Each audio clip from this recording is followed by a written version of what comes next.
Oke.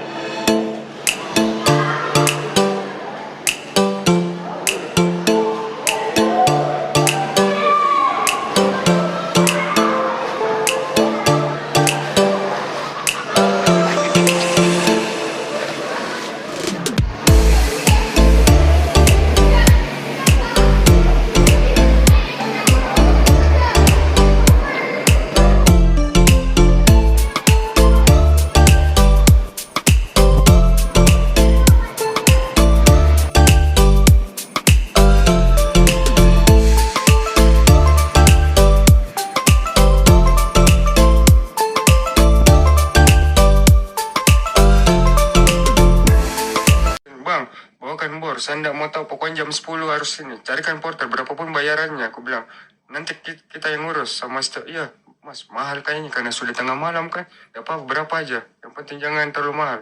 Suruh kirim semua bor. Itu tuh budgetnya siapa, bro? Kami. Sendiri berarti? Minta tolong. Oke. Akhirnya, sampai di atas maghrib. Saya masuk jam 8 apa jam 9. Ketemulah teman-teman SAR. Basarnas SAR. Tanya, gimana rencana ke depannya? Bilang, bang, kami capek sekali nih, sudah ini. Di atas flying camp, susah. Bilang, apa kendalanya ini. Oh ya deh, ayo kita semangat semua. Karena bukan urusan ini lagi, ini urusan negara. Aku bilang, Benar. ini memang kemanusiaan tapi sudah lihat Antar netizen negara, ini. iya. Dibully kita di sini. Makanya ku bangkitkan jiwa nasionalnya teman-teman. Ini perjuangan negara ini. Kita harus kasih nama baik Indonesia. Oh, semangat. Ku bawa bendera merah putih. Iya, model. Assim, no içamento do corpo. O terreno, como você vê aí, é pedregoso e bastante escorregadio. O corpo da Juliana foi descendo, né? Enquanto não era resgatado. Isso dificultou bastante a operação. A gente tem imagem do Agan e dos colegas dormindo perto do corpo da Juliana para assegurar que ele não escorregasse mais. Essa imagem aí. Aí tá o Agan vestido ali de verde, né? E são os outros. Yo minasan konnichiwa, apa kabar semua? What up, how you guys doing? Ya, topik kali ini sangat menarik.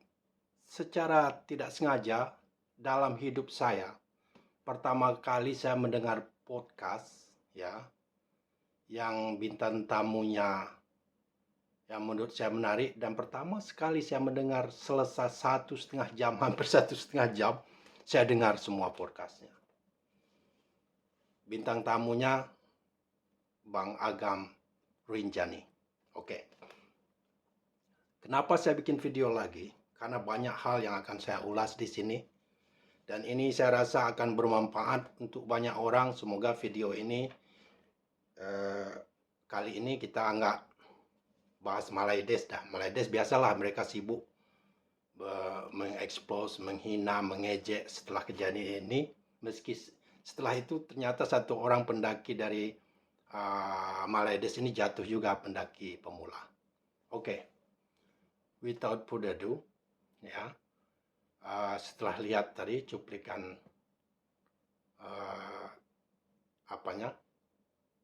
Bang Agam di podcast, salah satu podcast terkenal di Indonesia, saya mendapat banyak kesimpulan, mendapat banyak pencerahan yang jelas. Pertama, Rinjani itu bukan gunung tempat senang-senang, bukan istilahnya pendakian hiking, fun hiking. Rinjani itu ekstrim. Kata Bang Agam tadi, dalam 4 jam aja bisa berubah cuacanya. Banyak yang naik dari bawah nggak bawa peralatan jaket hujan, tahu-tahu di atas hujan. Kadang-kadang angin kencang. Terus rutenya juga sangat berbahaya, vulkano aktif, gampang longsor. Terus di puncak bisa kadang -1. Bagi orang yang di tempat dingin biasa, tapi bagi orang-orang yang di tropikal itu sangat menyiksa. Kenapa Bang Agam ini menurut saya pantas, dan kenapa media memilih media netizen dari Brazil dari mana memilih dia seolah-olah jadi sebagai pahlawan. Banyak yang terlibat dalam penyelamatan, betul itu, kita nggak munafik. Tetapi kenapa dia? Setelah saya lihat orangnya, kita bisa lihat cara dia ngomong. Saya punya, karena saya coach mungkin, terus saya punya sedikit kelebihan, saya cepat sekali men-assessment atau membaca seseorang karakternya. Nggak perlu lama-lama, bisa saya membaca. Abang ini orangnya tulus, ya, orangnya nggak neko-neko, terus dia memang mencintai alam, dan dia juga orang orang terdidik, dia sarjana, sampai di detail, dia profesional dalam pendakian, sampai berapa kalori yang kita butuhkan untuk ke atas, itu dia tahu. Dari beliau inilah saya mengerti bahwa Rinjani itu dari dulu sudah banyak yang mati. Jadi kejadian Juliana ini banyak sekali hikmahnya loh. Membuka tabir-tabir rahasia yang selama ini kita nggak tahu. Karena apa? Karena betul kata orang, kita jangan jadi kaum denial syndrome ya. Seperti kaum Waham tetangganya Indonesia. Travel agent, kita nggak salahkan juga, mereka cari uang. Yang mereka expose itu cuma keindahan Rinjani. Seperti tadi itu, nanti saya taruh videonya nanti. Setelah jadi video porter. Keindahan Rinjani tanpa merinci kesulitan di sana. Bahayanya. Dan Abang Agam ini menceritakan rupanya sering orang 3 kali. Sekali dalam 3 bulan ada yang jatuh, ada yang mati, ada yang sempat berulat. Ada terakhir katanya turis dari Israel. Orang Israel, mungkin kalau dia tentara IDF nggak apa-apa lah, pecah kepalanya mati. Dan tahu nggak, Bang Agam itu yang rescue dia. Saya nggak tahu kemana, saya nggak mau membentur-benturkan dengan SAR. Tapi dia udah rescue orang tuh udah sering sekali dia. Tengok tadi, waktu dia di wawancara. Dia nyuruh porter datang, berapapun bayar. Padahal pakai uang dia pribadi, dia bukan orang kaya. Dia juga guide, saya tahulah guide. Apalagi saya pernah jadi guide juga, guide surfing, freelance. Lebih banyak mungkin dapat tamu di beach jadi guide surfing daripada di gunung ini. Saya nggak tahu lah. Tapi yang namanya guide itu, apalagi freelance, saya nggak ada gaji tetap. Hanya orang yang berhati murni yang bisa melakukan itu. Nah, kenapa dia seolah-olah jadi dianggap pahlawan? Karena itu tadi, dia tuh udah bertahun-tahun melakukan hal kemanusiaan tanpa pamrih, tanpa diekspos. Allah itu Tuhan yang Maha Kuasa itu nggak sia-sia. Dia nggak akan memberikan kesempatan buat orang yang tepat. Dan dari beliau lah saya sadar bahwa banyak kekurangan tim SAR kita. Kalau kita kena bully, kena ejek itu ini ya kita kadang harus koreksi juga, jangan denial syndrome juga. Banyak. Dia pun ngomong nggak pernah latihan pakai helikopter gimana. Saya pikir memang helikopter nggak bisa masuk ya. Katanya belum ada mereka punya drill atau latihan evakuasi dari helikopter ke bawah. Ya, karena Rinjani itu berbahaya. Indah tapi berbahaya. Itu makanya kemarin saya punya usulan tim rescue SAR itu rupanya jauh dari Rinjani. Untuk tim rescue Rinjani yang positif 3 yang sangat berbahaya begitu. Indah dan berbahaya. Dan itu memang jadi tantangan bagus buat para pendaki. Itu tim rescue-nya dari porter. Di sana lihat fisik-fisik. Nanti saya akan taruh videonya. Fisik-fisik mereka. Dan saya juga tim rescue dari udah berapa tahun saya. Mulai tahun 2004 sampai sekarang saya masih ada license rescue, saya masih aktif latihan penyelamatan gimana first aid, masih saya aktif. Ya, di sini itulah standarnya saya ngomong. Swimming pool saya di Jepang ini lebar panjangnya 25 meter, lebarnya mungkin 15 meter. Punya 4 lifeguard. Dalamnya pool itu cuma 1,4 meter. Bayangin. 12 tahun saya kerja di pool itu ya sebagai instruktur di sana. Nggak adalah kejadian serius. Nggak pernah terjadi tenggelam. Sering terjadi tenggelam. Kenapa? Di dalam rescue itu, hal yang paling penting adalah apa? Prevent the accident. Mencegah accident. Jangan udah merescue itu udah ceritanya udah kacau balau. Kalau bisa jangan sempat merescue. Makanya saya punya usulan. Orang-orang seperti Bang Agam ini yang jelas tulus. Jadikan dia guide, para guide dan porter di sana jadi tim rescue. Kalau ada terjadi kecelakaan tutup. Seperti sama dengan swimming pool kami. Kalau ada kecelakaan, jangan kecelakaan parah ya. Orang muntah aja. Kan sering orang makan anak-anak tuh muntah di pool langsung blow. Fluid panjang tutup swimming pool. Atau ada aja anak yang jatuh atau apalah sedikit aja accidentnya tutup swimming pool. Kita rescue orang dulu, bahayanya dulu. Kita udah punya tugas masing-masing, rescue pertama, rescue kedua, ada yang khusus ngadapin bystander, istilah orang yang ngeliat. Kesalahan Juliana ini jelas banyak juga salahnya dia. Dia satu rombongan ambil satu guide, mungkin paket hemat ya. Ya biasa nggak salahkan dia karena nggak ada yang memberitahu betapa bahayanya. Yang teman-teman dia juga salah. Di saat dia kecapean atau gimana dia ditinggalin sendiri. No one left behind. Kalau hiking ya. Ditinggalin sendiri. Guide-nya ya ikut yang banyak lah kan. Tahu saya semua clear ceritanya. Oke, coba lihat dulu kenapa saya sangat berharap Bang Agam ini dijadikan kepala tim rescue dengan porter di sana. Nanti akan saya lihat.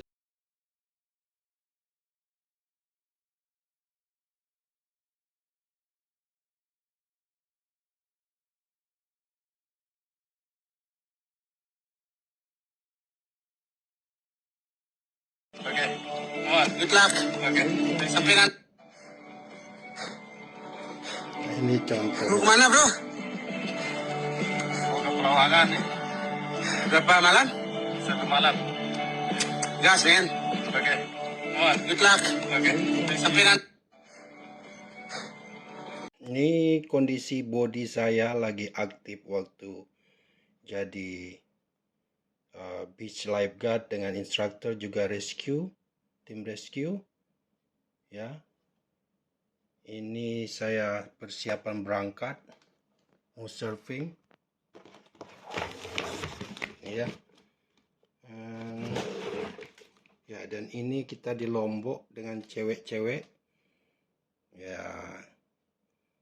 Masa-masa muda yang indah. Ini saya lagi aktif jadi surfing guide setelah puas kerja di perusahaan. Punya jadi surfing guide ini di Tokyo, di daerah di Lombok, daerah Gerupu. Kita setelah kita mengunjungi apa ya beberapa pulau yang indah di sana. Oke, terus kita lihat lagi. Ini kita dengan tim saya, ya, tim rescue kita, lihat tuh lifeguard. Jadi saya bukan hanya ngomong-ngomong ya, itu mencerita saya yang dulu. Dan ini kondisi badan, ya, badan di saat fit yang teman saya ini. Ini, lihat. Seperti Potter Rinjani itu. Makanya saya berani mereka pantas jadi rescue team. Dari tubuhnya aja udah bisa diyakini ya. Begitu saja. Ini waktu saya dengan teman saya lagi pas acara inilah, ini satu teman saya dari ini. Dia dari Inggris ini. Ini body, bentuk body. Waktu saya aktif surfing dan lifeguard, beach lifeguard di pantai dan rescue team di pantai. Ini terbentuk dengan latihan keras dan kami menyelamatkan banyak nyawa. Nah, udah lihat videonya kan? Video fotonya saya juga waktu saya fisik saya top di peak performance waktu jadi rescue team di pantai. Sama kalau pernah nonton Baywatch, itulah saya dulu. Di beberapa pantai, bukan di Indonesia aja ya. Di Maldives saya pernah, di Sigakijima. Itu kondisi Kalau bikin otot begini gampang, ke gym aja gampang. Tapi yang punya stamina, otot yang terbentuk karena kerja keras stamina seperti Potter tadi itu susah. Orang banyak yang berotot ajak lari, ngos-ngosan. Kalau Potter ini jangan yang tadi yang direncanain jangan ini ya orang yang qualified untuk jadi rescue. Bang Agam orang yang sudah hatinya baik, yang tahu persis medan. Orang-orang ini kan tahu persis medan. Berapa kali mereka menyelamatkan nyawa orang? Udah sering, 3 bulan sekali orang ada yang mati, ada yang sempat membusuk, mereka selamatkan. Kadang orang SAR juga nggak tahu. Ya, ini masalah donasi kemarin ribut-ribut, itu kan bikin malu sekali. Ada yang dari SAR ngomong, oh ini konten, rupanya donasi itu belum di tangan dia, masih di Brazil. Dan saya yakin orang seperti Bang Agam itu nggak pasti dipakainya untuk kebaikan bersama, nggak bakalan dipakai untuk sendiri. Malu, bikin malu. Ada aja yang komen, giliran uang cepat, pas rescue lelet. Ada saya baca komen-komen. Jadi kita tim SAR Indonesia apa juga Basarnas juga belajarlah dari kemarin ini. Pemerintah sempat juga jelas dapat income, pemasukan orang hidup dari gunung tersebut, Rinjani tersebut harus perlengkapan lah. Itulah saya ngomong standar rescue di sini. Saya sering lihat orang rescue sini. Kadang orang naik Fujiyama tahu-tahu eruption, berkabut juga helikopter datang, rescue turun, tarik, diikat, bawa. Nggak berlama-lama begitu. Tadinya saya percaya aja karena apa? Karena mungkin memang nggak bisa helikopternya masuk. Kata orang situ Bang Agam ngomong belum pernah dia lihat tim SAR latihan di sana juga pakai helikopter. Ya.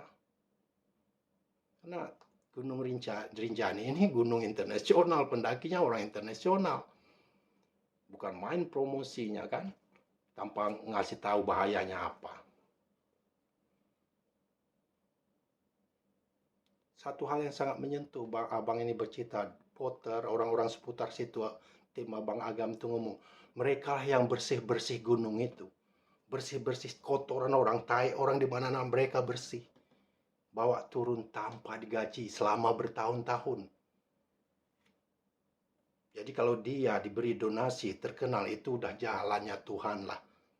Dia pantas mendapatkannya karena dia memang orang baik. Ya.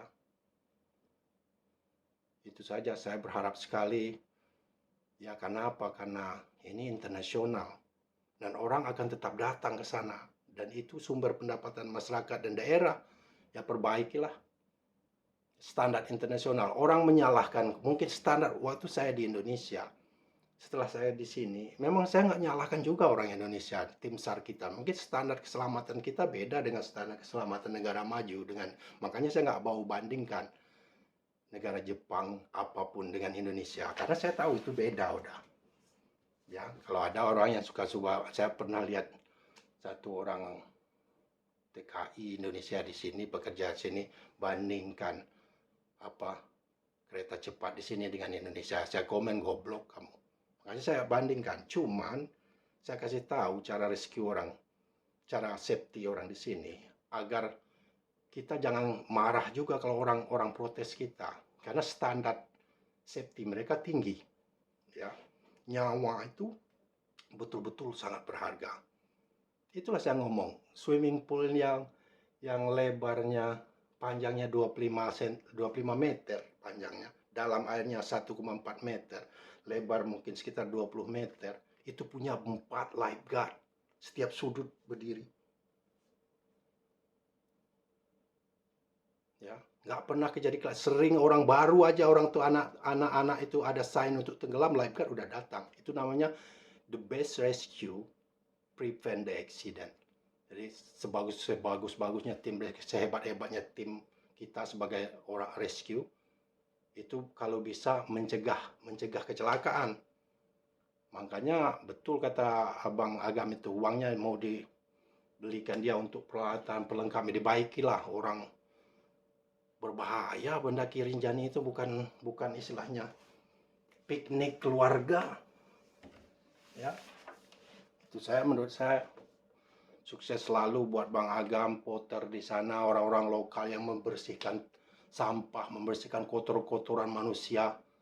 Luar biasa sekali loh. dan mereka pantas dapat penghargaan.